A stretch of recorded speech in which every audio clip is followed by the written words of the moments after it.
Thank you, Mr. President.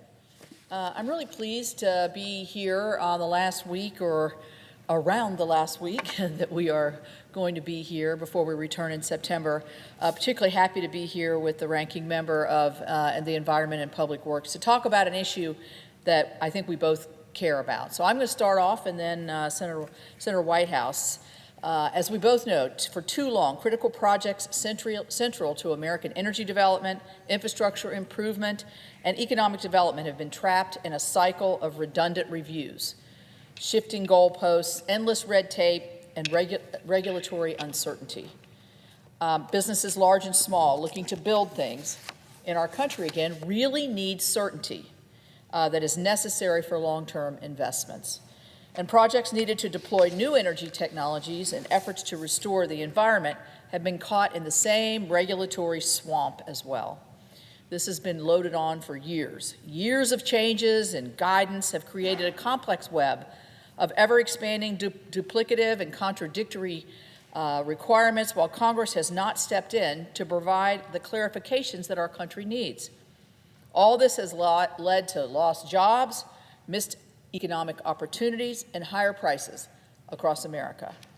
Underpinning the importance of comprehensive reform to our environmental review and permitting processes. I can tell you, I get asked about this consistently every day, more than a few times a day. So let me talk a little bit about my home state of West Virginia. I've seen firsthand how projects that our communities rely on face needless delays, and how costs are then shifted to our families who pay more for energy, housing, transportation, and basic goods as a result. These types of delays nearly stopped what will become one of the most environmentally friendly steel production facilities in the world, and that will employ over 1,000 people in Mason County. Top highway projects like Corridor H that would improve both safety, mobility, and create economic development have encountered multiple permitting delays and uncertainty under a litany of environmental statutes. And even West Virginia water extensions, broadband deployment, bridge replacements have all faced delays from the federal permitting process. If you spent time in my state, visit our communities, and travel across our mountains, it's obvious how important these projects are to our state of West Virginia. They impact everything from how we heat our homes to how we connect our schools with internet and maintain the roads and bridges that our residents travel on every single day. Point blank, these delays are holding our state and every state back from reaching our full potential, robbing our people of investments and economic development that would improve the quality of their lives. So I believe it is time for Congress to act. Clearly, I'm no stranger to the ever-elusive topic of permitting reform. Throughout my time in the Senate, I've introduced multiple bills on the subject and have been involved in the regulations on this topic. And while we were able to include some reforms in the Bipartisan Fiscal Responsibility Act, it is very clear that much more needs to be done. The fact of the matter is, each one of us in this chamber has a critical need in our state that could be addressed by improving our permitting and environmental processes, like building more housing. We always hear about a housing shortage, or bringing energy projects online. We hear about the expansion of nuclear that are going to be held to the permitting, into the permitting process, or improving the conditions of surface transportation infrastructure, just to name a few. No matter what our constituents need, we all know that permitting reform is needed to deliver projects more quickly and more efficiently. In my role as the chair of the EPW committee, where we have jurisdiction over the laws that set the framework for our environmental review and permitting processes, I could not be more earnest in my desire to lead this effort with our ranking member. And our committee's involvement on this issue remains apparent by the delivery not just of this speech, as we're doing together, but as we continue to work together with the goal of crafting bipartisan legislation. Together, we started bipartisan conversations in our committee in February when we held a hearing to gain the perspectives of leaders who are directly involved with navigating these processes, to ensure that we would gather a complete look at all of the issues. We kept the hearing record open for over a month to give all stakeholders the opportunity to share their experience with these existing environmental review and permitting processes and identify challenges and recommend possible solutions to this Congress. From this record, we garnered 107 submissions representing 146 individual organizations and an additional 854 individual requests on how to improve the federal environmental review and permitting process. These responses have helped the EPW committee identify the challenges that persist across the wide variety of projects and to identify consensus on potential solutions to address these challenges. While we've talked about the issue of permitting for a number of years in Congress, it's important that we currently find ourselves, I think, in a very in like thought all across the spectrum. Each branch of the federal government, from the executive to Congress and the judiciary, are united in our dissatisfaction with the current permitting and environmental review processes.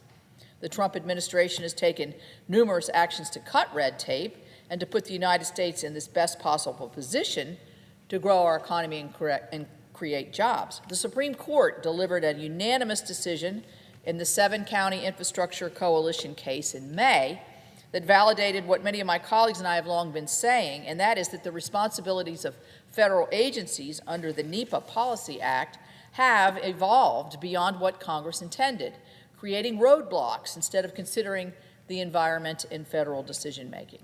Right now, we have the momentum, I believe, needed to deliver meaningful and lasting reforms to the environmental review and permitting process, and I believe this is an unprecedented opportunity and something we can truly accomplish. I do believe, and we know this well, Senator Whitehouse and I know this well, that there are areas of strong disagreement in this area between the two of us, and what we're going to try to do is to find those areas of like thinking that gets us to the that moves the process along, no matter how difficult it might be. This is the only way we get a permanent solution, so we don't see the swings of the environmental process that we've seen over the last few years. So to start, durable and implementable reforms need to be successful. They have to be bipartisan. Legislation that the Senate crafts must take into account all types of projects, not just politically favored projects, no matter who's favoring them, or projects that will support the infrastructure needs of some Americans, but not others. We must provide clarity and transparency in these processes and be thoughtful in the way we craft the legislation. We need to address every stage of these processes to find efficiencies while balancing public health, the environment, and the needs of our economy. And our legislation must establish guardrails that cease the endless amounts of agency delays and litigation that stunts the development of our projects. I've seen investments in my state collapse under the weight of legal challenges, denying benefits to those that need it the most. I want to stress that modernizing these processes does not mean cutting corners or weakening our environmental and public health protections. And this is exceedingly important to all of us and to the process. It means focusing the government on meeting the needs of the American people, ensuring the quality of our environment for generations to come, and making the processes more efficient, predictable, transparent, so that they're not stuck in a bureaucratic purgatory of endless litigation. So the reality is this: hardworking Americans want a government that works for them, not one that keeps them waiting for the benefits that many of these projects promise to their communities.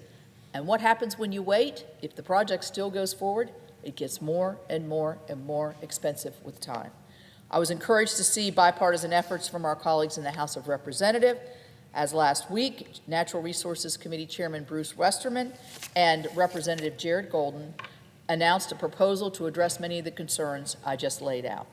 So as negotiations continue in the Senate, we must remember that it will take the collaboration of both chambers and the administration to get impactful legislation across the finish line.